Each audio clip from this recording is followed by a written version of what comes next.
Ang mabuting balita ng Panginoon ayon kay San Juan. Pagkasabi ni Jesus ng mga ito, tumingala siya sa langit at kanyang sinabi, Ama, dumating na ang oras. Luwalhatiin mo ang iyong anak upang luwalhatiin kanya, sapagkat binigyan mo siya ng kapangyarihan sa lahat ng tao upang bigyan niya ng buhay na walang hanggan, ang lahat ng ibinigay mo sa kanya. At ito ang buhay na walang hanggan, ang makilala kanila na iisang tunay na Diyos at si Jesucristo na iyong isinugo. Inihayag ko dito sa lupa ang iyong kalulhatian. Natapos ko na ang ipinapagawa mo sa akin. Kaya Ama, ipagkaloob mo sa akin ngayon sa iyong harapan ang kalulhatiang taglay ko sa piling mo bago palikhain ang sanlibutan. Ipinahayag ko na kung sino ka sa mga taong ibinigay mo sa akin mula sa sanlibutan. Sila'y iyo at ibinigay mo sila sa akin at tinupad nila ang iyong salita. Alam na nila na ang lahat ng ibinigay mo sa akin ay mula sa iyo dahil ibinigay ko sa kanila ang mga salitang ibinigay mo sa akin at tinanggap nila. Natitiyak nilang ako'y tunay na galing sa iyo at naniniwala silang ikaw nga ang nagsugo sa akin. Idinadalangin ko sila, hindi ang sanlibutang ito ang idinadalangin ko, kundi ang lahat ng ibinigay mo sa akin, sapagkat sila'y sa iyo. Ang lahat ng sa akin ay sa iyo, at ang lahat ng sa iyo ay sa akin. At naluluwalhati ako sa pamamagitan nila.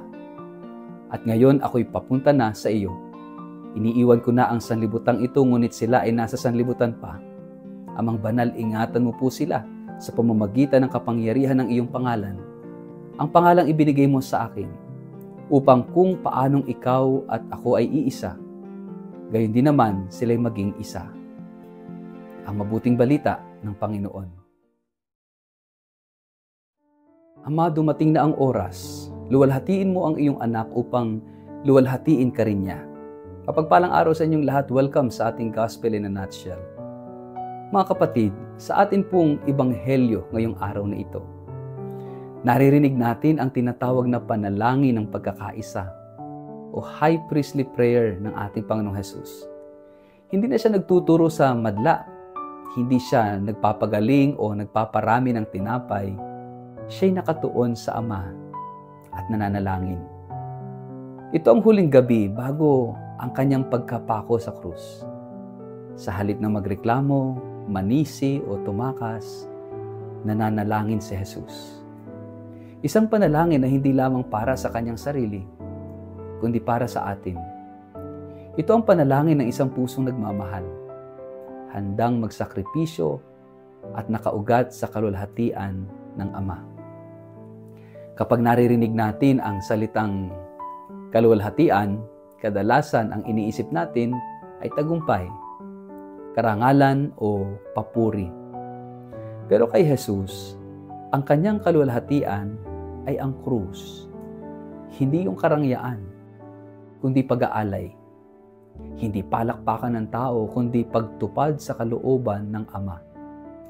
Ang tunay na kalulhatian ay hindi kung gaano tayo kataas sa mata ng tao, kundi kung gaano tayo katapat sa mata ng Diyos.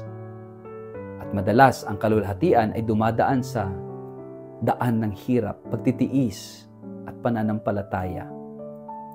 Sabi ni Jesus, inihayag ko na ang iyong pangalan sa mga taong ibinigay mo sa akin mula sa sanlibutan. Ang pangalan sa Biblia ay hindi lamang pagkakakilanlan, kundi pagpapahayag ng kabuuan ng isang persona. Kaya't nang sabihin ni Jesus na inihayag niya ang Ama, ang ibig sabihin niya ay ipinakita niya sa mundo kung sino ang Diyos sa pamamagitan ng kanyang buhay. Tanungin natin ang ating sarili. Ako ba'y nagpapahayag ng Diyos sa buhay ko? O ako ba'y mas madalas na nagpapakita ng sarili kong interes, galit at kahinaan?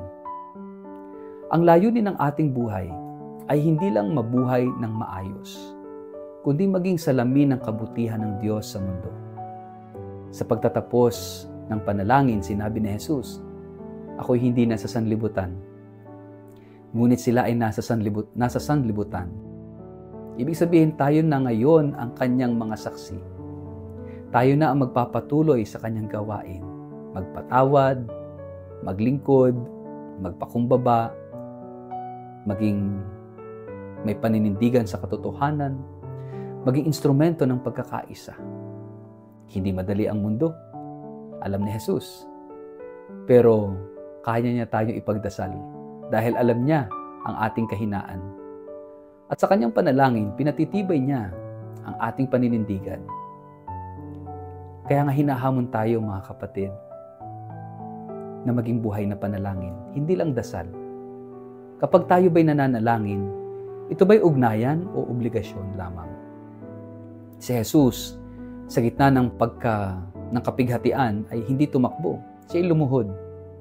Ang panalangin niya ay hindi tungkol sa paghingi ng ginhawa, kundi pagtanggap sa kalooban ng Ama. Tayo rin po, kapag ang buhay ay tila hindi maunawaan, ang tamang tugon ay hindi pagtakas, kundi panalangin ng may pagtitiwala.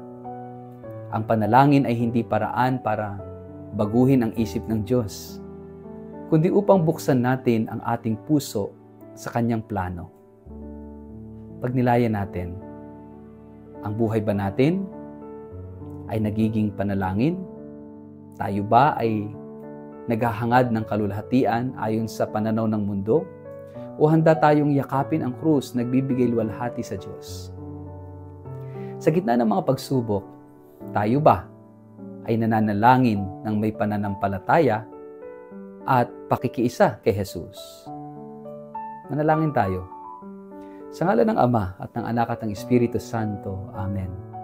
Panginoong Jesus, sa iyong panalangin, nakita namin ang iyong puso, puno ng pag-ibig, pagkalinga at katapatan sa Ama.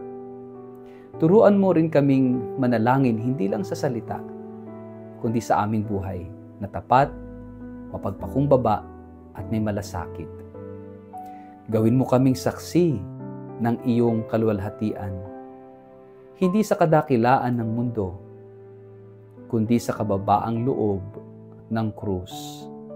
Sa bawat araw, ipahayag nawa namin ang iyong pangalan sa aming gawa, salita at presensya. Amen. Pagpalain po kayo at ingatan ng makapangyarihang Diyos, Ama at Anak at Espiritu Santo. Amen.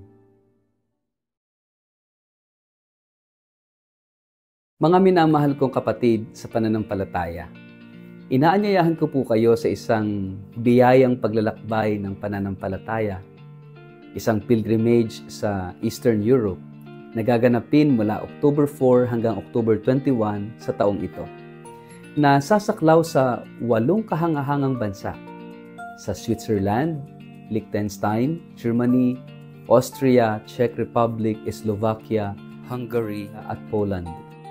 Ang tampok ng banal na paglalakbay na ito ay ang ating debosyon sa Divine Mercy o Banal na Awa, isang tema na napapanahon sa atin ngayon sa panahon ng pagsubok at pananabik sa pag-asa.